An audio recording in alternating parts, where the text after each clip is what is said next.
This is John Black, Super Chemist. Last video, we were taking chromium hydroxide all the way up to the sodium dichromate. This was our last equation. Um, we had a quarter mole of the sodium chromate, and we added the acid to get our dichromate. And if you notice, a dichromate, di means two. That just means there's two chromates. So if you need two to get one, it's a 1 to a half ratio or 2 to 1 ratio. This is going to be twice as much as that. The dichromate is kind of like two chromates shoved together. Look at this one here. You start out with one chromate 'cause there's two there, right? And let's say that meets up with these two protons, right? You're going to have two positives because there's one positive, but there's two protons. So that's a +2. And this is already a -2. So for this water to be neutral, that means that the negativity had to come from the oxygen, leaving this neutral and this neutral, right? Because you got a +2 and a -2. They combine, it's neutral. Now, you got two of them there. Let's say you get your second one, right? And it reacts with this. See, these are the same. Now you got a neutral and a -2. So you're going to end up with a -2, right? And as you can see, there's two chromiums, and this one had its oxygen given away to the water, right?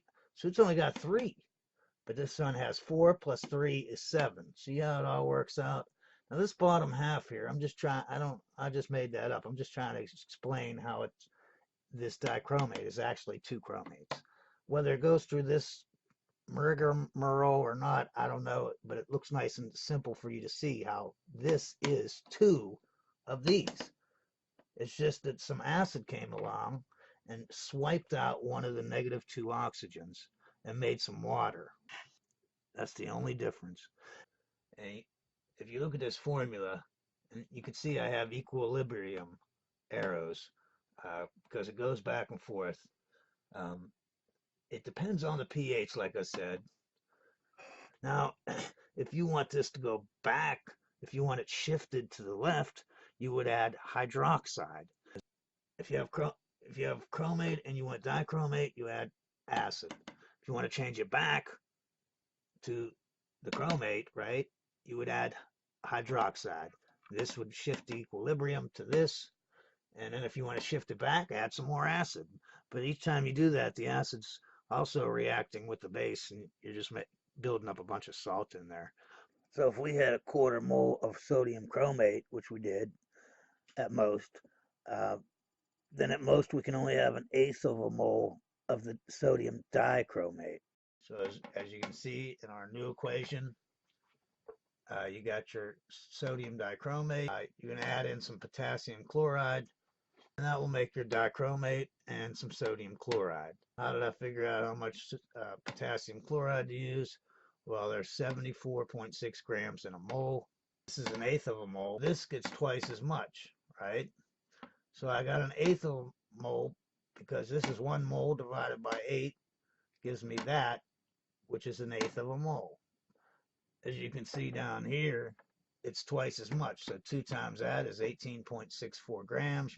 But I boiled down the potassium chloride in the water to where it was hot, boiling, and concentrated. So anyways, before we add this, we want to make sure that this right here is concentrated. You want to boil all the water out so it's almost precipient. And then when it's concentrated, add in this potassium chloride. That way, when you add this potassium chloride in, you will have a precip almost immediately, at least a little bit. And then within a minute or 5 minutes, you'll have a lot of precip. And that's because when you add this into water, the sodium chromate is soluble. It will split up into ions, sodium and chromate. When you add potassium chloride to water, it's soluble. The potassium and the chloride will split up into ions and go into water. But when you mix these two together, now you have 4 different types of ions in the water. But When this potassium ion contacts this dichromate ion, it's not very soluble, and so it will precip out. When I did that in the video, I had some precip, and if I wouldn't have put that in the refrigerator, what precipped out is pretty much pure as pure can be. If you put the potassium chloride into the sodium chromate solution, um, and there's no temperature difference after that, meaning you do it at room temperature and you don't cool it, you don't heat it, whatever precips out is pretty much pure potassium dichromate. There's nothing else can precip out, or it would have before you put in your solution of potassium chloride.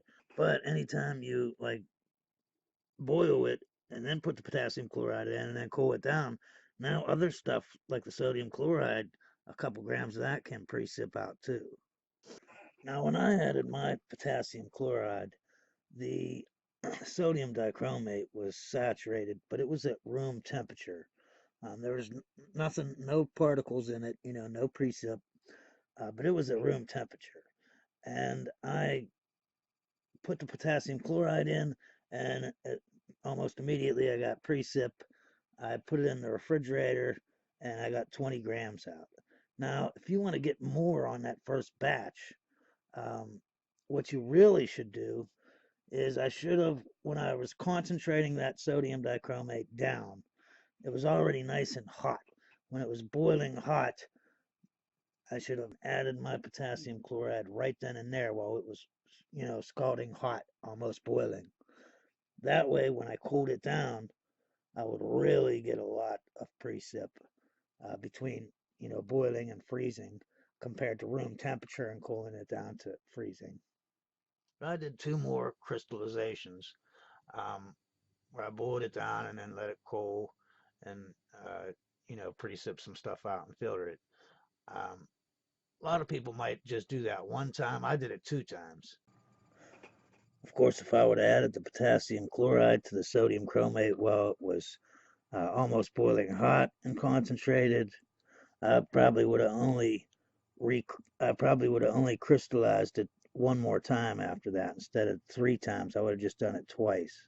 As you remember, I had about 50 grams of salt, and I mixed them all together, and then I recrystallized that down. After one recrystallization, I got about 33 grams. This still is not pure, so you figure you recrystallize this again. I don't really like recrystallizing it where you boil it and cool it down like that. I like to do it naturally. I like to let it evaporate naturally, not with heat. The only reason I boiled them down for the crystallization and the first recrystallization was because I put them in a distillation apparatus so that all the fumes were contained with a bubbler, because there's acid and stuff in it. But by the time you get to this point where you're at your second recrystallization, you can do it the slow processed way of evaporation because it won't stink now. Well, the theoretical yield is 36.75 grams. The first recrystallization, I actually had a total of 33 grams. Now, the second recrystallization I didn't do. Remember, I'm going to mix that up with some other stuff and do it all at once. But let's say I did recrystallize it, I'd probably lose about 5 grams. So that leaves us with 28 grams. If I divide that, I'll get 0.75 or 75% of yield. So that's not that bad, considering that you have an equilibrium between that and the chromic acid. Now, I want you to keep in mind, if you had potassium hydroxide, you would stop right here. You would already have potassium dichromate. So you could stop right there and just crystallize that out because it's so insoluble in cold water. And then you wouldn't have to go to this next step to do the potassium chloride thing because you already have your potassium attached. All right, I want you to look at this solubility chart. In our scenario, we use sodium hydroxide and we used hydrochloric acid. So our byproduct is sodium chloride. These solubilities are only when the salt is in solution by itself, but they tell you something. I want you to look at the percentages of what precipitates between boiling and freezing. The potassium dichromate, 95% precipitates out. Now look at the sodium chloride. Only 9% can precip out. Now I'm just guessing on the amounts of salts here, on the grams, but it's pretty close to what our experiment was. Um, I just want to show you this example. Let's say the first time you recrystallize this, you're going to get 95%, 9% of this and 95% of that. So you end up with this. Second recrystallation, you do it again. Look at how the table salt goes from 5 grams down to half a gram down to 0.045 grams. That's like nothing. But after two recrystallizations, you're already down to a half a gram. That's nothing compared to 31 grams. Now look at the bottom one, a 95%. You start out with 35 grams. You only get rid of 2, get rid of 2, get rid of 1. You're not getting rid of hardly any of the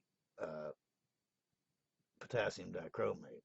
Even though there's a lot more salt in grams than the dichromate, it doesn't matter because this is barely soluble at all, and this does not want to precip out. If you use potassium hydroxide and acetic acid as your acid, your byproduct will be potassium acetate. Look at the solubility. It's greater than 100 grams in boiling. But the great thing is look at freezing. 216 grams. So pretty much nothing of that will precip out. And all of this will, or almost all of it. You can see very little is soluble in freezing water. Keep in mind, if you use a different acid, then your byproduct, you put your acid on this side and you put your hydroxide on this side. And that way you'd know what your byproduct is. This is a predominance diagram, though. I forgot to put the letter E at the end of predominance. Yeah, that small letter P, C, R, that is the vertical axis. Um, that represents the concentration of chromium in the solution. Now the horizontal axis, uh, pH, you know what that is. That represents the pH. Just so you can see, this is the ratios, in graph form of what you might get for each pH. Chromate and dichromate are pretty much in equilibrium. And depending on what the pH, and even the chromic acid, but depending on what the pH is. That's why you always want to get this above 7 and be basic if you're going for chromate. If you're going for dichromate, I go a 2. And if you're going for chromic acid, I try to make it even more acidic. I haven't figured all that out yet because we're only up to dichromate and chromate. So this is your pH. As you can see, if you get a pH of 6, pretty much, or above 6, you pretty much just have chromate and dichromate and no chromic acid. And as you move up, you get less dichromate and more chromate. And right here, about 6.7 or 8 or whatever, you pretty much have mostly all chromate. That's why I'm not sure what pH you're supposed to take it down to. I took mine down to a 1 or a 2. I tried to get it at a 2. So if anyone knows what the best pH should be, give me a post and let me know. Who knows? It really only goes down to a 5 pH, so I don't know. But I took it to a 1 or 2. Let me know if you know better. But this shows that the lower the pH, the lower the pH, the less chromate you're going to have. But the screwed up thing is you also have chromic acid. No matter what you do, once you get so low, you're going to have impurities of chromic acid in there. So, maybe that's also why I didn't get such a good yield. Anyways, I want you to always remember, science is great.